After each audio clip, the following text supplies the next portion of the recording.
Well, hello and welcome everyone to the TTSC Adrian and Michael show. We're so excited to have you here today. Today, Adrian and I are going to be talking about diversity, inclusion, and biases, how they interfere in the workplace, what diversity is and what it isn't, and how it affects the work environment. So, welcome, Adrian. How are you? Well, Michael, thank you. So excited. This is our first time, not our first time together, but our first time on the A&M show. So it's a great way to launch and super excited to be here talking about something that is very prevalent and important in today's time. Absolutely. And, it's so important that, companies know the difference, the difference between diversity and inclusions. When I studied, everyone put D&I together, diversity and inclusion together, but they're actually two different things. And it's important that people know the difference and how they work. So diversity basically is all the ways that people can be different, right? But inclusion is that secret sauce. So, say for example, you have a company and you're saying, "Oh yeah, I'm meeting all of my diversity goals," right? And you think your company is running smoothly. However, if you've met your diversity goals and you have that diversity of thought or that different racial makeup of your company, but you're not including them in any of the decision making, that means that you're really not hitting those goals because you've hired them. But if you have your engineer doing remedial tasks like taking out the trash or doing administrative type work and not letting them participate in some of the decision making and some of the topics that where they could really where they can thrive in, then not including them is going to inhibit the company. What are your take on those things I've just said? I really agree. For me, it's always a matter of to the extent in which you're not diverse, you're weak. And Hmm. so, not only do we need to be diverse, but we need to be very inclusive because we know all the best ideas aren't always at the table that might be diverse, right? It might appear to be diverse, but it's all about, diversity in terms of education, in terms of background, in terms of where we've been reared, right? Academic excellence, professionals, ethnicity. So there's so much to diversity, but to be inclusive, I agree, is so different. And having an opportunity to represent and be diverse in terms of that composition is different than being pulled into the discussion, having a voice at the table, and really being able to ensure you tap into all the ideas in the room. That to me is what inclusive means. And so I definitely believe we need to practice more of that and at least become cognizant of it, right? When there are people in the room that are not engaging, how do Hmm. we be more inclusive? So hopefully that's a takeaway from tonight's discussion, Michael, to be honest with you. Absolutely. So let me ask you, what are the different ways someone can be diverse? What do you think? What are your thoughts on that? So I think in terms of ethnicity is where we naturally go, right? Those Right. visible objects, the things that we can see. Hmm. We can be diverse in terms of our religious beliefs, in Hmm. terms of the dialect in which we speak. Everyone who speaks Spanish doesn't necessarily speak the same. Right. In terms of our professions, our Hmm. colleges and education, our backgrounds, our Hmm. disciplines, our I think I said our religious backgrounds, but also our interest, Hmm. things that interest us make us very diverse, our Right. beliefs in terms of political beliefs and ideologies. All of those things make us who we are, whether we were born in the North or the South. Hmm. Frankly, I'm an East Coast girl by birth, but a West Coast girl at heart. Love San Diego. So hopefully I represent both at times, but it's all of those attributes that make us diverse, but they shape our paradigm, right? And Hmm. we're representative of the holistic experiences we've had based on those different attributes and characteristics associated with what makes us all very diverse and unique. Right. So just a couple of other things that are also diverse, right? Um, you and I've talked about diversity of thought, right? So we Hmm. all, everyone does not think the same, especially when they come from maybe another country. For example, have you seen how they do math in China? No, Yeah, their math methodology is totally different from ours, but yet they come out with the same answer. that So sounds like my son when he was in school. That's what his math teacher said. yeah, yeah, and some of it looks a bit. It's very interesting the way they add up those figures, but and still come out with the same answers. Um, Diversity of skills. Everyone brings a different Hmm. skill set to the workplace. So Hmm. you may have some different strengths and different skills, and I may have another set. But that inclusion, that secret sauce, bringing those skill sets together, makes Hmm. us more powerful. We can walk in unity. We can accomplish more things, right? Hmm. So that inclusion is so important. Our thinking styles, our skill sets, our Hmm. talents, our learning styles, right? I may learn by building off of each other's ideas in a group Hmm. environment, where you may learn better by reading a book or watching a video. So Right. everyone has different learning styles. So inclusion, bringing everyone together and they're walking down that yellow brick road together, hand in Hmm. hand. That's what makes it work. And that's what helps companies perform more optimally. And they get better profit margins. Uh, Hmm.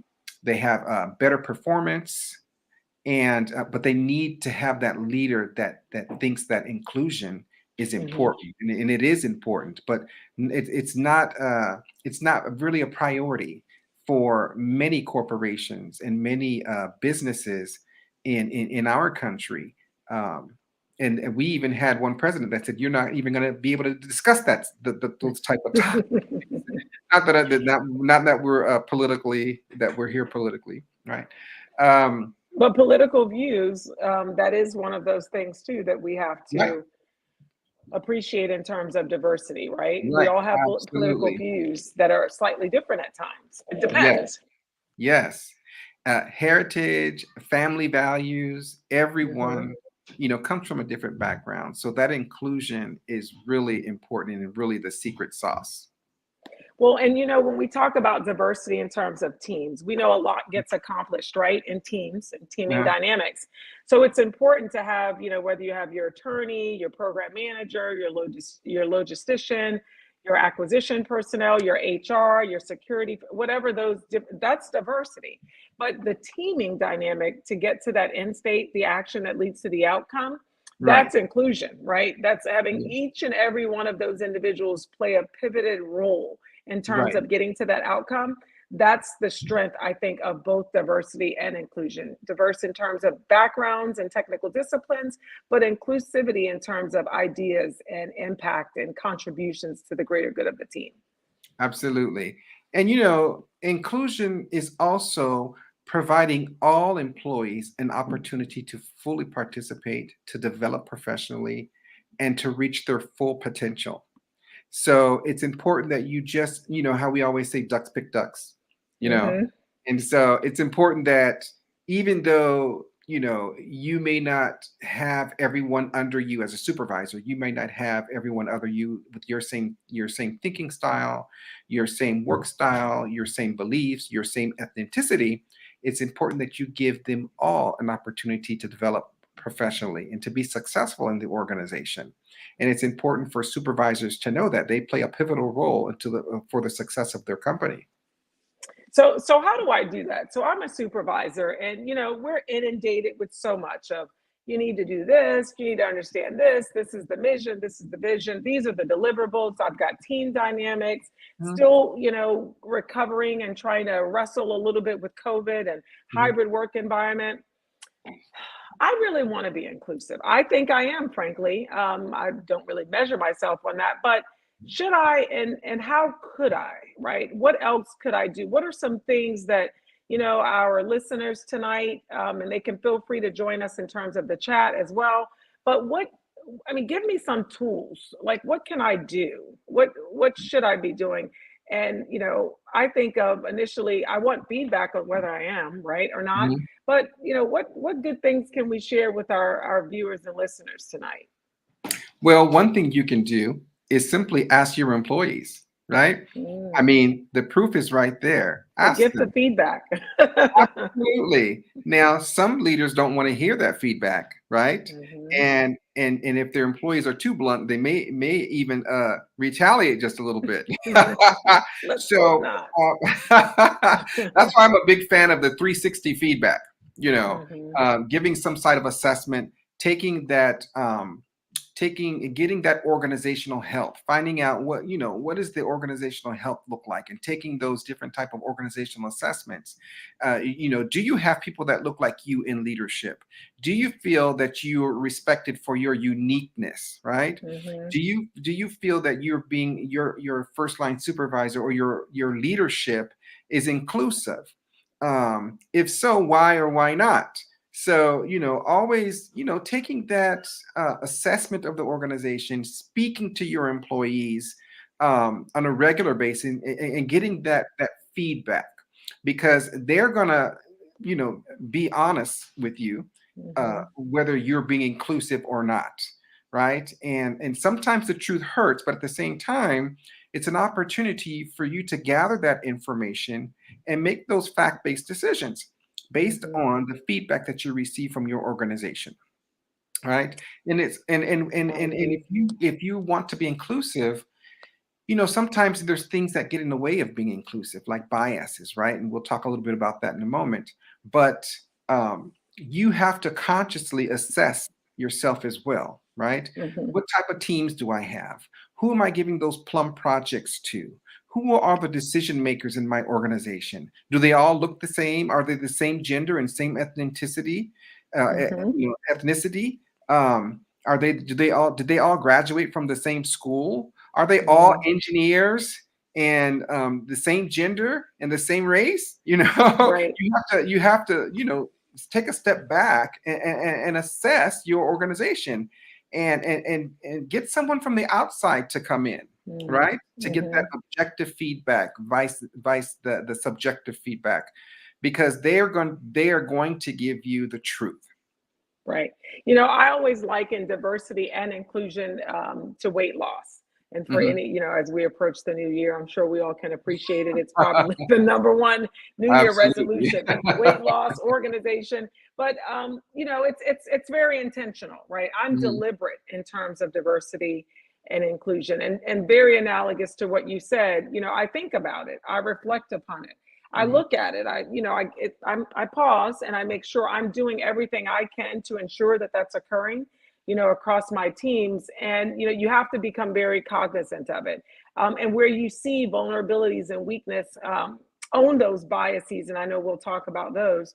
But owning those biases will help, right? And then sometimes you need an accountability partner. Like you Yeah. said, you need someone to give you a feedback and say, hey, have you thought about person, X, Lisa, she hasn't had an opportunity to work on something like that. Yes. And then it at least enables you to have a conversation with Lisa about an opportunity if for some reason you had not been considerate of her, just to be sure you're inclusive. Because you don't want the same people not developing, or the same people developing, right? You want to make sure you have some diversity in terms of those plum projects. And it only enables you to be a better succession planner and not only have breadth, but depth in terms of agility associated with your workforce. So, Right. And just because you are implementing inclusion doesn't mean that everybody's going to be friends, right? And also, absolutely. it doesn't mean that everybody's going to love everybody else.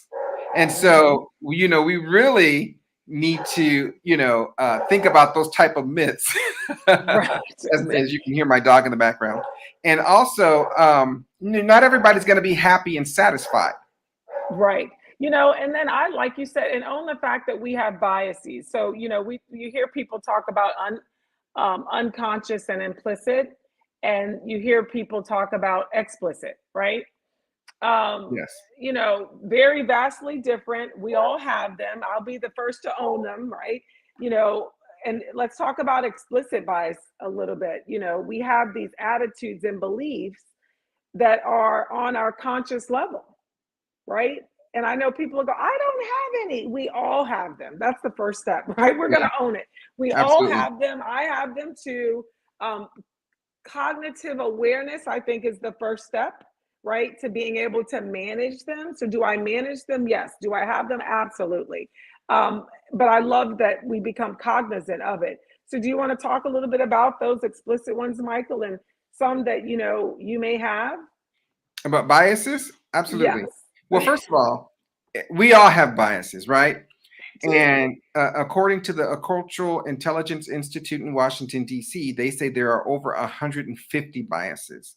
And for those of you who are watching this video right now, you can actually go to Harvard University and just Google biases Harvard University. It'll take you to a link where you can see what type of biases you have. You can assess yourself, Don't right? we love Harvard? Oh, we love Harvard. We love Harvard University. We love Harvard. We use their articles all the time. The Harvard Business Review, Fast Company, everything that is out there that'll help and give you tips on how to run your organization.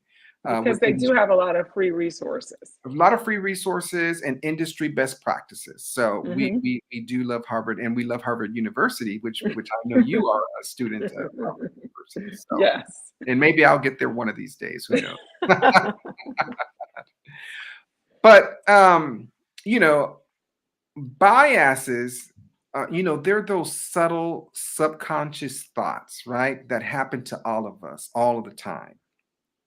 And we'd like to think that, oh, maybe I don't have any biases, but everyone has biases. And it's important that we're open-minded about this, right? Because you may think, I'm a Harvard graduate and I've accomplished all these things and I don't have any biases, but we all have biases. So it's important to be able to recognize those type of biases.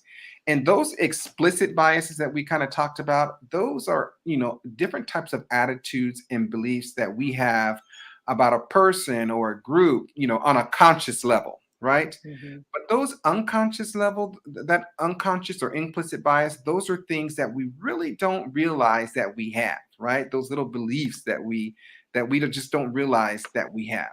So basically, we all just have biases, and they impact individuals. They impact the organization. And the thing is, and this is the secret sauce, everyone can learn to manage those biases. You know what I mean? So it's important that we know, and that the audience out there knows, that they can manage those biases. And it's just like losing weight, right? Don't eat that hamburger. Don't eat that nice juicy piece of fried chicken with the grease running all down your arm. Don't eat that first piece of cake, right? Don't eat when you're walking by that dessert window in the restaurant. You don't have to order that nice big chocolate cake with the chocolate ganache, and the filling, right? Right. When you go to Subway, instead of getting the white bread with all the mayonnaise on it and all those cold cuts and extra meat and cheese, right?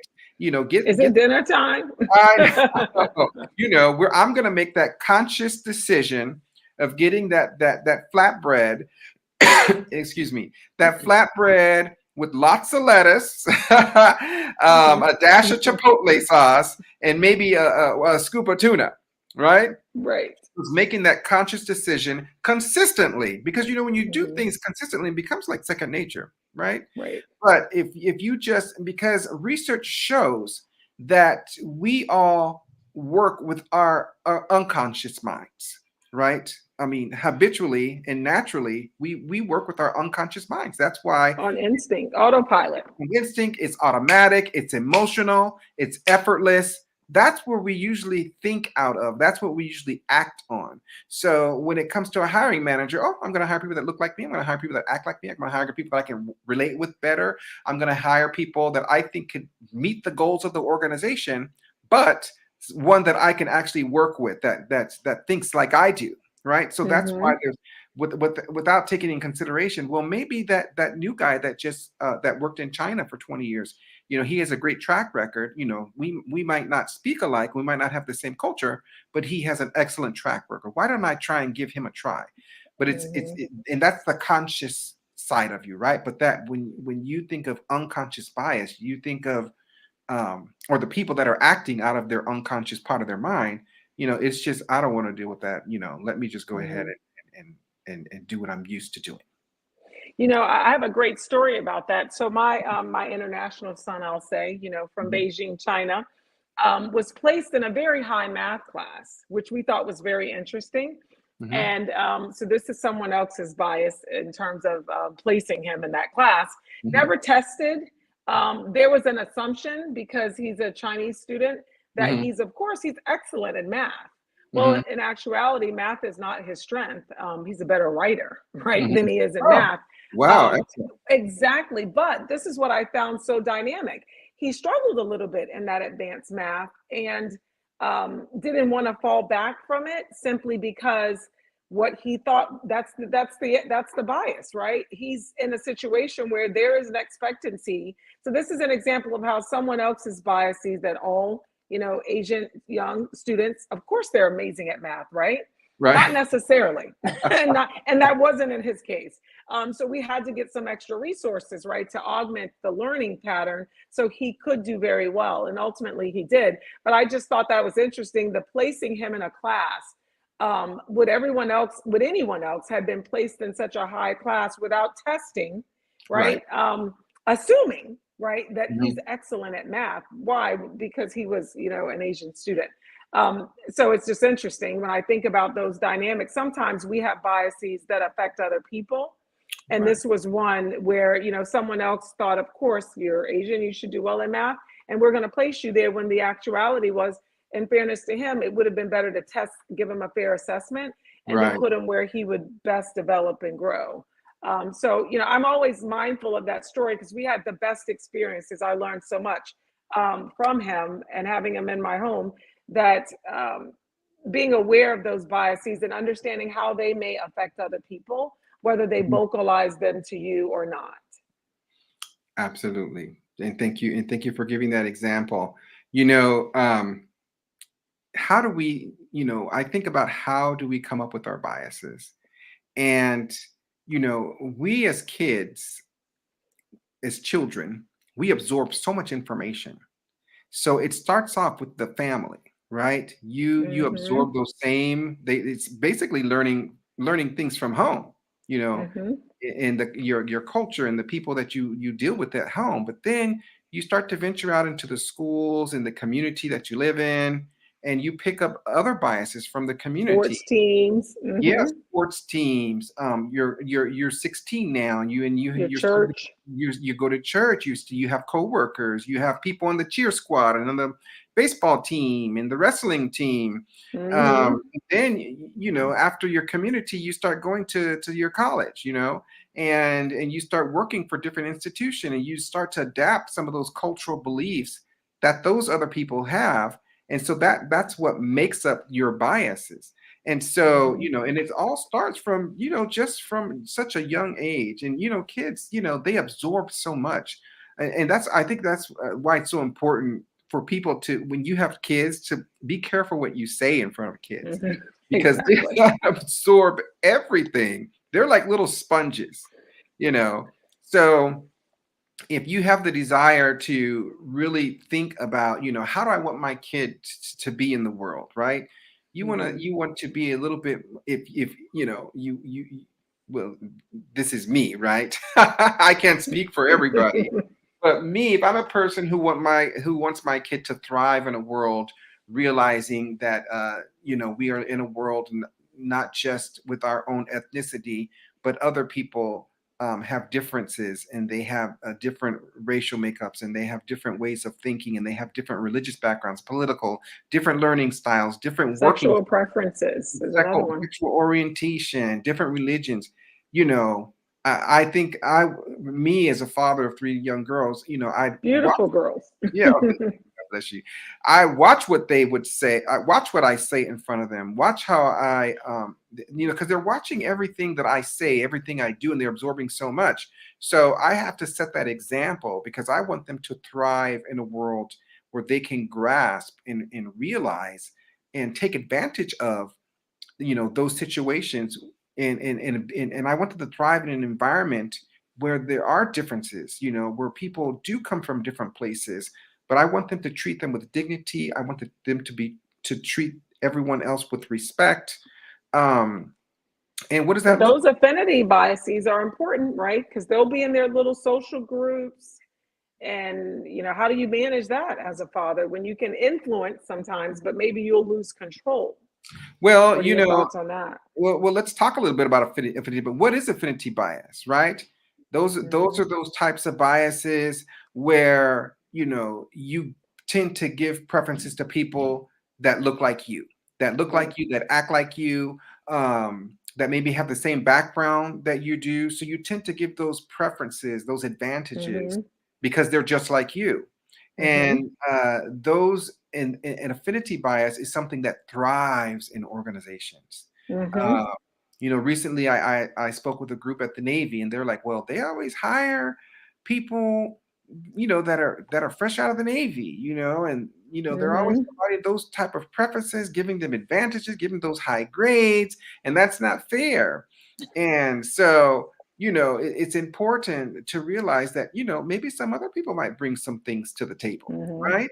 So but affinity biases thrive in organizations. So it's important for managers, leaders to research and say, hey, what can I do to ensure that I'm giving people a fair chance and I'm not giving them advantages? Because that if I'm giving those people advantages, that means they're in the in group. So that means there's also going to Hmm. be an out group. So when you create an in group and an out Hmm. group, your team and your organization is going to be divided. Hmm. Yeah. So Right. have you seen affinity bias in the workplace? Like when like some things they say, like, oh, they remind me of me when I was younger, or they might have been Hmm. born or raised in the same place that you were. Because I know you're from New York, right? And I know Hmm. you've been on conference calls before where you said you're from New York, I'm from New York, right? I just get And so you excited. just hit a click right away, right? And Exactly. so, We do. We or do. you might know someone that went to Harvard like you did, or went to, or did something with the Florida Institute of Technology, or did something with the Hmm. University of Pennsylvania. And you might say, Hmm. oh, well, I'm a director. I'm going to give them all the high visibility jobs. When we go to the Pentagon and speak, I'm going to let them speak and let them get all the Hmm. accolades, right? So, Right. so how do you treat your employees fair? Because I know you have employees. How do you treat them fair? How do you not display that affinity bias? Right. So I think being cognizant of it is the first thing, right? So I Mhm. know I have my portfolio of biases, but I'm very intentional, right? So Mhm. if I find it's like, oh my goodness, well, Michael went to Harvard too. Mhm. I'm very aware that you and I have something in common, but I'm also cognizant that someone else went to University of Virginia or someone else studied at Cornell, and I bet they had some good ideas and some different practices, best practices there Right. too. So I Mhm. draw them into the equation and bring them into the room, because I always believe. So for me, everybody has a talent, and this is my secret definition of leadership. Mhm. So everyone has a talent. I know they do, whether they do or they do not, right? Realize it yet. But because I know you have a talent, my goal is to help you discover it if you don't understand it or haven't fully realized it in your mind yet. I know you have one. I'll help you along the way. But once we know, you and I both know, the goal is to help you unleash it, right? For the goodness of the organization, for the Mhm. goodness of you as an individual, and the goodness of me as a leader slash a manager. So for me, I pull you in purposefully. And I'll ask the person sitting along the wall, so what do you think? Or have you ever had this experience? Or does this make sense to you, to make sure everybody speaks and everyone has a voice and everyone's engaging? Mhm. So I look for the outliers, to be honest with you. I think that's Mhm. key. You have to look for the outliers and ask the questions. You will be surprised. We had an incident one time where we were high-fiving because we did this. Um, we delivered a product that laid out all the good knowledge, skills, and abilities, right? And we Mhm. were going to produce them in mass production, and we would distribute them to all these sites and organizations. But we didn't realize that first, that we had them all on a computer and some people needed the hard copies, and then we were excited. So phase one was, let's get from the computer because everyone doesn't have a computer. Let's maximize distribution by producing hard copies. Well, then we thought we were ready to celebrate, and someone says you need a mobile app, and we're like, oh my gosh. So had we not given safe space for Right. someone that didn't look like us, that wasn't from our site, that had not worked the project, had we not given safe space for them to shout out a better idea, we would have never matured. And so I tried to figure out who that amazing person was, because it was an opportunity to say, hey, be bold, continue Right. to. Exactly. And so I think it's important to realize, one, the humility of leadership, right? And it's that I don't have all the answers. And I don't get to work in everyone's space, but I do get an opportunity to meet people where they are. So I think for me, it's the humility that goes along with leadership that Mhm. enables me to connect with everybody, and be extremely relatable and relevant in terms of what their needs are. And I'm fully aware of the goodness that that individual brings to the team, even if it's separate and distinct from what I bring to the team. And I know we all can't do it by ourselves. So I always tell people, if someone says they get to the top on their own, they Mhm. might be lying a little bit, or they just might be a bit delusional. But the reality is, you need the team to be successful. You need all the contributors. And that's what we pay for, right? We're paying Right. people to be vulnerable and bring all these good ideas. So I like to have safe space for that. So I'm intentional. Yeah, and I appreciate that. But let me ask you this, because I've always wondered, say for example, you have people like maybe your colleagues, right? That don't see, I know you take that you take diversity inclusion very seriously. And but what say for example, you have someone on your team or somebody, another colleague that they may think that they are intentional and they think that they may be meeting their goals, but they're actually not. How do you are you just a bystander? Do you say anything? Because for example, I used to work for this organization, and I'm trying to be as transparent as possible, but be professional. And we had Billy Bob, that he was over the whole production line, and he had 500 uh, uh, billets to fill. So instead of him going out to 104.6 in advertising on that radio station, or 92.5 FM, he went to KSON Country Music to advertise all of those positions that needed to be filled. So now, when this leader in the organization is someone over, all of these billets, they're over the production, they're over the operation of a large organization. What strategies can you use? Because when you're addressing a leader, right, and you're a subordinate, you have to be careful, right? Hmm. Because you don't want to address them in a manner where they'll retaliate against you. So how, or even if you're just a colleague, how do you address and say, well, why didn't you advertise on the other radio Hmm. stations, or why didn't you address the other demographic? How do you address that situation? Because that was a real example. Yeah, so I do exactly what you said. So this is the power of mentoring. And I know this is about being inclusive, but I think it includes mentorship. And this is the peer-to-peer mentoring opportunity as a peer. Mhm. As a subordinate, if that individual worked for me, it would even be a different dynamic, right? So Mhm. we have to ask the 5 whys. I tell people that philosophy. So I would ask Billy Bob, so why are we only going to this particular school? Mhm. Why are we only advertising on this particular radio? And as a peer, I think I know, but I would make the recommendation. I think we need to broaden, the aperture a little bit, because we are an organization that promotes and value diversity. I don't know if going to one radio station will yield that, and be very, make it less personal and make it more outcome oriented, right? The end Mhm. state is we want a diverse workforce. The activity, i.e., and or action that you're implementing may not get us there. So Mhm. what I would recommend, strongly recommend, hopefully not have to mandate, because I do believe there should be a coalition of the willing at this point. Um, Share with you the need to get to the desired outcome will warrant a little bit more activity and action than what you're yielding via one radio station that may only result in one population set. And as a peer, I would offer that too. Hey, I think we might want to be a little bit more intentional with our resources. the end state, you're not going to get there. So this individual should be more focused on the desired outcome in the end state, which is to maximize diversity in terms of the bill it fills. And Right. you won't do that. So this is in he or she, his best interest in your example, to pivot and maybe revisit the plan. And in terms of diversity, this is the other thing I like about it is being accountable. Accountability and ownership is key. And Mhm. we all play a role. That's the thing. Versus the person that was just hired owns it. The Mhm. person that, the interns need to be inclusive when they come on board, not just have the engineers socialize with the engineers and the logisticians with the logisticians. Right. We just need to be mindful of that. And just keep, I think the dialogues that we're having these days are great because it keeps it at the forefront, hopefully.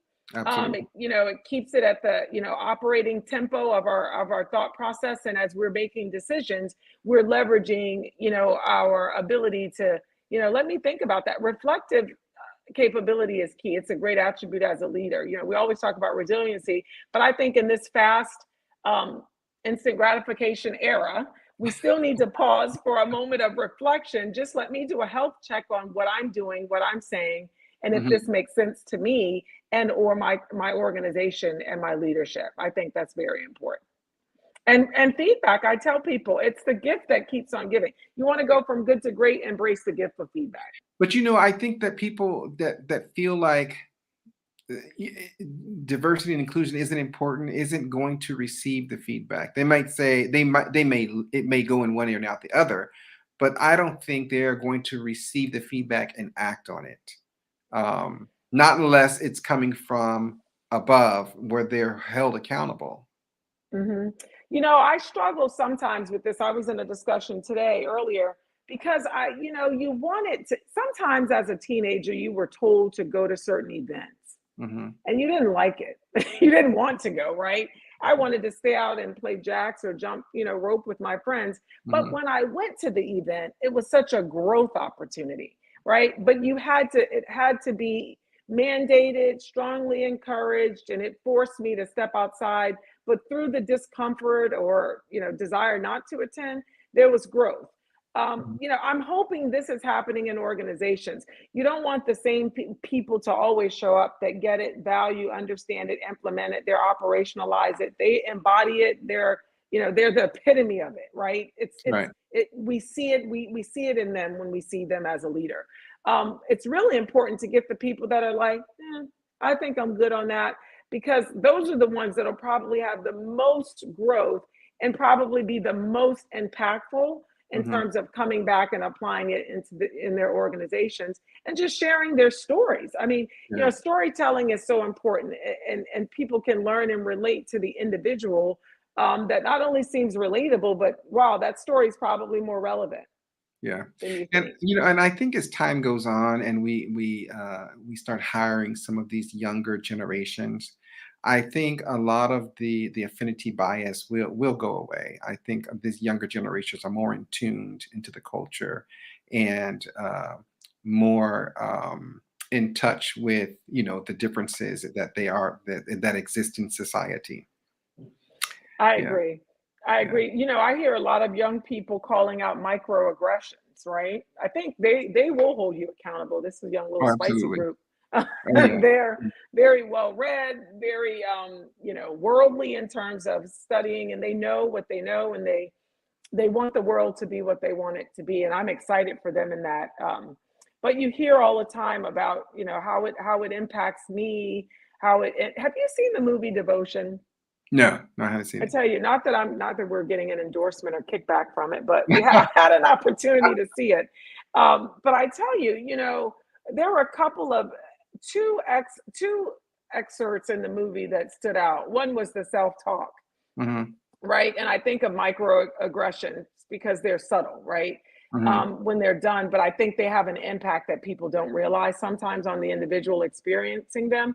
There was an excerpt in the movie where the African American pilot was talking to himself, speaking every negative word that you could think that probably was told to him. Very Okay. great. It's a great family movie too.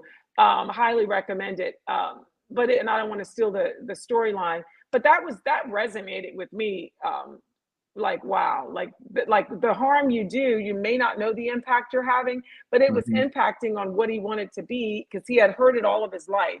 So to me, I want to make sure we don't have the microaggressions that leave people silent. I think it's a silent assassination that it stays with you. It is because microaggressions are cumulative. And Mm-hmm. so, and for those who don't know what microaggressions are, they're basically subtle messages, and sometimes they're not done consciously, Mm-hmm. but it discourages and ultimately impairs performance in the workplace, and not just in the workplace, at home too. Have you ever seen the parents that are always screaming at their kids, is "You're not ever going to be anything," or um, Mm-hmm. you know, just devaluing them. You're just a big dummy. You're not, Mm-hmm. So, those little seeds, they are cumulative and they grow. The next thing you know, you have this big old chia pet of a child with low self-esteem, and and you're wondering why, how did this happen? Because you deposit all those little chia pet seeds, and now they have this big afro of low self-esteem. They don't have any value. And so those little microaggressions or micro inequities are very important to point out. And they have a large impact on our kids, and not just our kids, but are on our employees in the workplace. So when you see those micro inequities, you need to stop them in their track. Um, Mm-hmm. because it has a profound effect on the workplace. They have low self-esteem. The people are distracted.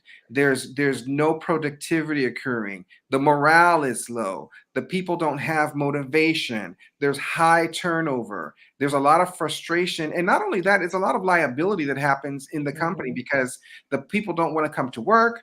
My boss is bullying me, always talking down to me, always cutting me off in meetings, always giving me the tedious work. So, these little subtle messages of prejudice that are occurring every day. I'm in my meeting, I can't talk because I'm always getting cut off. Oh, when I said the idea, nobody gave me, Mm-hmm. credit, but when such and such said it, oh, it's just the greatest and grandest idea in the whole wide world. And so it does have a large impact on the organization, and it's important that the leadership recognizes it and provides some sort of intervention. And let me tell you, it costs so much money when you think about succession planning to hire someone, and then not only have to hire someone but train them. Mm-hmm. You know how much money it costs by the time they're up to speed, 6 months, and then they don't want to work. They don't want to work there because of all these microaggressions, because of the toxic work environment, and not only that, everybody's talking about it. So instead of Mm-hmm. everybody focusing on the work, they're Mm-hmm. focusing on, oh, guess what she said in that meeting, or guess what he said, and did you see how he screamed at her? Did you see how he cut her off? Did you see? And then she's going around, did you see what she did to me in that meeting, or did you see what Right. he did to me in that meeting? And that's all they're talking about. The nerve. And so it just becomes something that comes out of control, and none of the work is getting done. Everybody's at the water cooler. Well, in these days with COVID, everyone's on Teams or on Zoom, On their cell phones chatting. yeah, or on their FaceTime, talking about all these issues going on in the workplace. So they're losing money, they're decreasing performance, the morale is low, high turnover, and then you don't even, how we talk about succession planning, and how um, we're not able today to capture those skill sets that are leaving the organization because people Mm-hmm. just get up and leave, and we don't have time to capture those skill sets. So all those skill sets that they have and they brought to the table are out the door. And so it's, those micro inequities and those microaggressions are a very important part of the organizations that leadership needs to pay attention to and address. Well, you're spot on. And so I realized I had witnessed microaggressions. Mhm. And this was honestly years ago, probably, I don't know, 2016, 17. But I Yeah. recently called the person because I felt so bad that I witnessed it. Mhm. And it made me a little bit uncomfortable. And I never said anything. And I called Mhm. that person to apologize because we do need to be upstanders and not bystanders. And she was very, vulnerable and shared how it did hurt her feelings, and then it was later addressed, but I Hmm. didn't call attention to it. And so the example is, the person is of Hispanic descent and had a bit of Hmm. an accent, but it was Yeah. definitely very Ah, clear in what she was saying, right? There was yeah. no need, and I can appreciate the accent. So, but what would happen in the meeting oftentimes was, well, you know what she's really trying to say, just so everybody's clear on what she's saying. I don't know if you all understood what she just said. All of those things, and I was annoyed. I just felt like, Ah, oh my goodness, this must be uncomfortable for her, because yeah. I can clearly understand what she's saying, and I love the accent. So, but for her, I wondered, is she's not saying anything. She doesn't look like it's disturbing. For me, it's uncomfortable, but I later learned it was disturbing for her, and Hmm. so I think the way, I apologized to her just being in that room. I look back and said, wow, I should have said something to him, or, outside of that forum, but at least maybe, hey, you think that makes her uncomfortable. But she later did say she did vocalize it in another forum, and it was addressed by some others. But so I guess I shared that story to say, when we have an opportunity, if it makes us feel uncomfortable, even Hmm. if it's not directed towards you, I think it's good to step up and stand up, right, for someone Hmm. else. And the other thing, you brought up a good example. When someone says it and you don't get the credit, we get into these micro affirmations. Hmm. And I love opportunities to do this. So, when Michael says it and then Bob says it and everyone go, Bob, that was a great idea. I love the opportunity to say, I Hmm. do. Yeah, Bob, thank you so much for reiterating what Michael just said. I Yeah. appreciate you. That's a good I, idea. yeah, That's I good. That's appreciate great. you expanding upon that, but you always want to give credit to the original thought provider, because Absolutely. we talk about inclusivity, right? I want you to Right. keep bringing those ideas. I don't want you to think I'm only going to take Bob's idea. Then Yeah. Bob gets overconfident and dominates the discussion, and I Yeah. lose the intellectual capital of all the others in the room. But I hate to digress, but I want to go back to micro aggressions. And I have a question for you. And I'm specifically Okay. thinking of this idea because I want the audience out there, whoever sees this video, whether tonight or 10 years from now, when it's everything is discoverable. So I'm sure anything you do on on social media, somebody will find this video. But I remember Exactly. years ago, you and I went to this dinner. I don't know, it was like an 8, 9 course dinner at this wonderful hotel in Washington, D.C. And there were some high-ranking military officials there, and we were all sitting at the table, and they said, "Oh, I want you to introduce yourselves." And that we went around the table, and I introduced myself. And when you introduced yourself, that one high military official said, "Where did you learn to speak like that?" Do you remember that? I You do. remember that? Oh my gosh, I do. First, I had to pick myself up from the I floor know, because you in my looked at me, head. you looked at me, and our eyes got big, and then we looked back at him, and then you said, "Well, I am formally educated." So, so Exactly. I wanted to know how did that make you feel? What were you? Did you think that was a compliment, or was it, you know, uh, or were you thinking it was something like a microaggression, like he didn't think I had the ability to speak, or I wasn't articulate because my racial makeup, or because I was a woman, or whatever? What were your thoughts on that?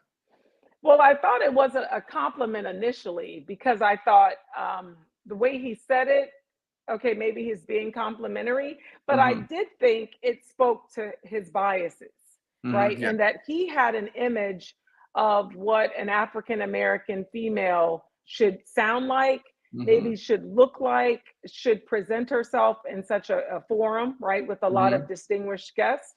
And you're in Washington, D.C., this is a high level, this is a lot of formality here.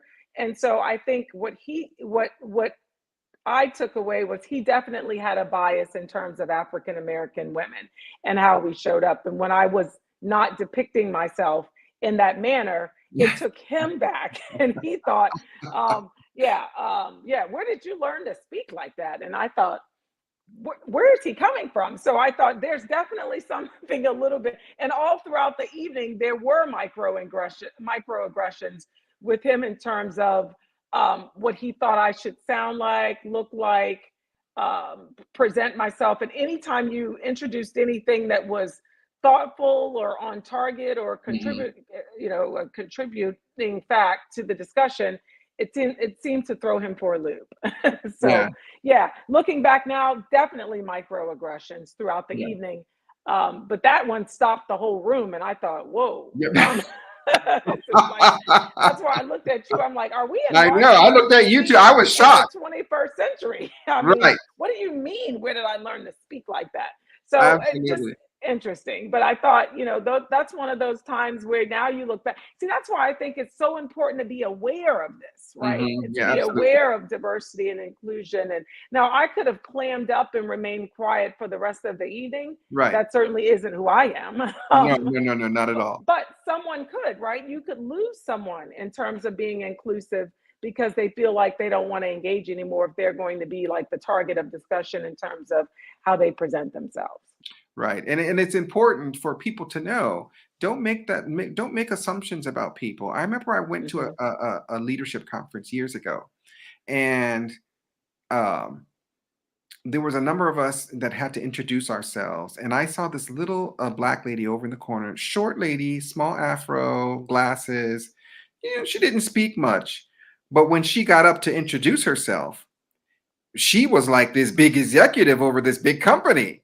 And, Mhm. but everyone thought, oh, maybe she was, administrative person, or they had all of these uh, pre-judgmental type uh, beliefs about her until she opened her Mhm. mouth. And it reminded me of two things. Well, first of all, there's a TED Talk with Melody Dobson, and she had said that she called this executive. They flew to New York to go speak at this big function.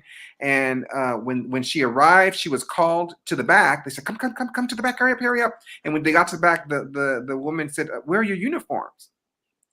Now here she is, The keynote speaker. the keynote speaker, the president of this large, I think it was DreamWorks at the time, and the other person that she had with her was also an executive. But when they went to this event in New York, they were called to the back and asked where their uniforms were.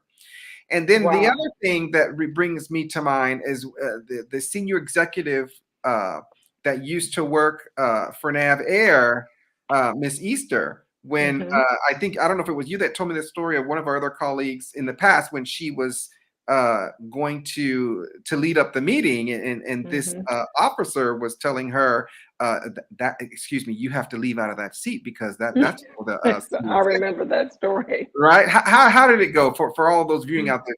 How did that Oh, I believe she was going to take the seat as go?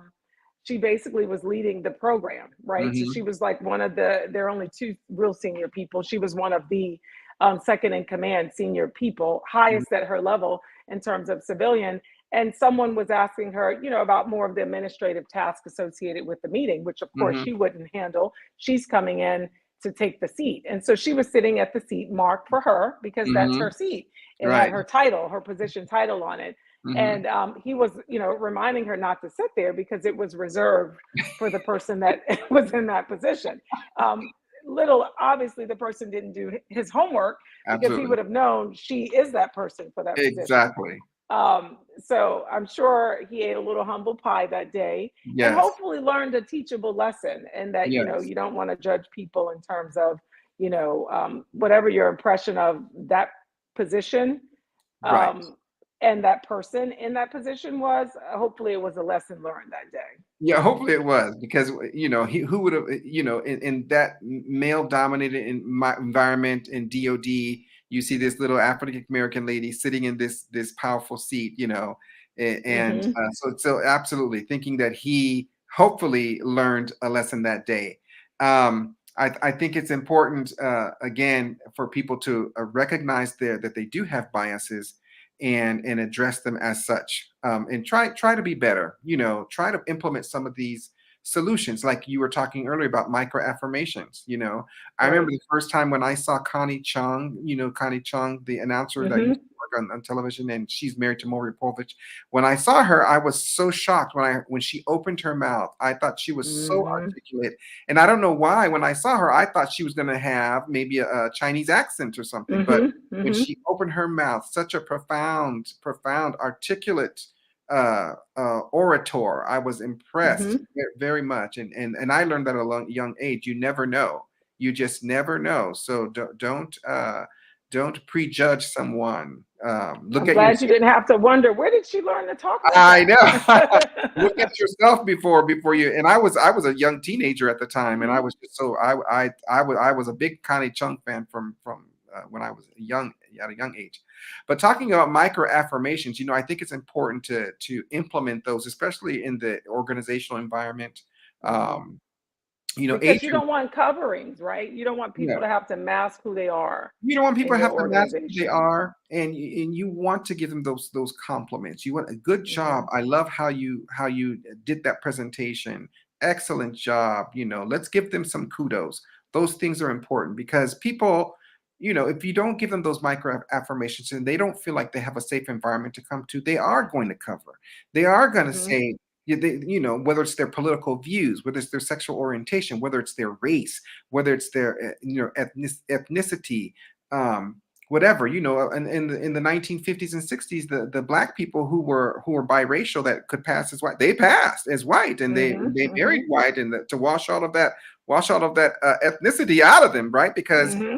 back then it was against the law for segregation laws were in effect, and you couldn't marry another person of your race, and so But and they even were today, some people don't want to put their spouse because of the gender, right? Or Mhm. because of the race, a picture Right, even on their desk or share, right. their relationships. Or share their sexual orientation. They don't, Hmm. because they don't want to be ostracized, they don't want to be prejudged, etc., Right. etc. And the list goes on. It could be their political affiliation, it could be their religion.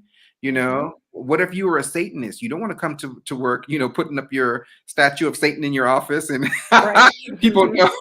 Right. So, Right. and that's just an example, but you could be, you could, and in Ireland, the Catholics and the Protestants had issues all the time, and if you're in Hmm. a Protestant area, you don't want to be putting up your Hail Mary or your rosary up, right? So it Right. could be for any reason that people have to cover, right? But as leaders, what do you do? What can you do so people do not have to cover, so they feel safe when they're coming Right. into the workplace? You have to create that inclusive environment where people can come and feel safe in the workplace. And when they feel safe, they will contribute. They will be a Right. part of that secret sauce, like we talked about, right? They won't And have to. psychological safety is key. Oh, absolutely. Psychological safety is key. So I think as leaders, um, it's important to have that bird's eye view to assess your organization. Are these biases taking place? Are people covering when they come to Hmm. work? Are these microaggressions taking place? Where can I implement these micro affirmations so people don't have to cover? Hmm. It's okay, whether, it's okay if you're a Republican or a Democrat, you can still come to the picnic, right? Hmm. Hmm. It's okay if your gender or sexual orientation is not of the norm. You feel free to bring your spouse. We're gonna give them a hug anywhere. We're gonna welcome them, not a hug, not in the days of COVID, right? But we're gonna Right. welcome them and make them Hmm. feel welcome here, and treat you the same. So I think it's Absolutely. important that leaders think of those strategies to implement in the workplace to get the best out of their employees so they can Hmm. perform optimally, so they can feel included. And when that occurs, I think that referent power begins to take place, that Hmm. transparency, and people will want to be transparent and feel like there's a connection between me and my leadership because they're making it more of an inclusive environment, and I want to stay here. I want to perform better. And when the employees perform better, the organization performs better, especially those organizations that are out there trying to make a profit, right? Um, Right. that are trying to make, because if you got a limited budget, you don't want to have a high turnover, right? But if you got Hmm. but some of these government agencies that are out there, it may not be a priority, but for some of those agencies out there that they're trying to make a profit, they want to retain those Hmm. employees and have them grow with the organization. Yeah, and I hope it's a priority for government, industry, nonprofits. And I know we have less than 1 minute. Mhm. When it comes to, how do you do that? Embrace the diversity. Yeah. Learn, right? We're life learners. We want cultures of learning. Yeah. And so, how do we keep asking? Learn more about what makes that person different. Learn more Mhm. about their journey. Learn more about their experiences and why they believe and feel and what their thoughts are. So they feel not only seen and valued, in Mhm. an organization that's based on so much data. I'm always mindful behind the facts and figures of what we present, their faces and feelings. And Mhm. so, how do we get to understand people on a deeper level? I think and embrace the diversity is Mhm. asking those questions as to, yeah, tell me a little bit about that and how and why do you feel that way? So, you want to close us out, Michael? I thank everyone for joining. I know we only have a few more seconds, but thank you all. Thank you all for joining us. And until next time, uh, be blessed and we'll see you again. Yes. Let us know your thoughts, leave us some feedback, and have a good night. Thank you. Thank Bye you. bye.